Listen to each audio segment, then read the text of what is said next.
taking a look at this podcast called Be a Better Podcaster, hosted by Jamie and Jaayne, and trying to figure out what makes them so successful, Yeah, and what really struck me is that they're not afraid to get into the weeds. Like, they really seem to get that people listening aren't just looking for a pep talk. They want concrete advice, right? Exactly. So they cover all the essential stuff, content, sound quality, but then they go deeper. They get into like data analysis, which can be honestly kind of intimidating for a lot of creators. I mean, I know I've been there. But what I found so valuable was their whole approach of using data, not to just track vanity metrics, but to actually really understand your audience and improve your content, which is huge.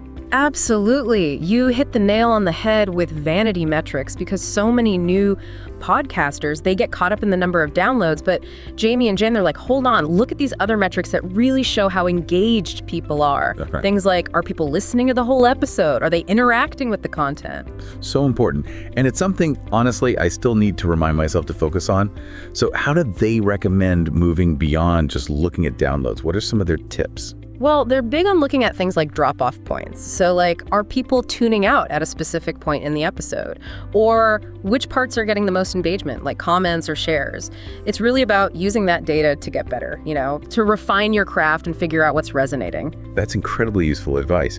And what's fascinating is they do all of this while being upfront about being AI powered. They talk about being based on Danny Brown's work, which I think just opens up a whole other conversation about the future of content creation, doesn't it? Yeah, it really does. This idea of AI-powered hosts, it makes you wonder about who's really creating and who's in control.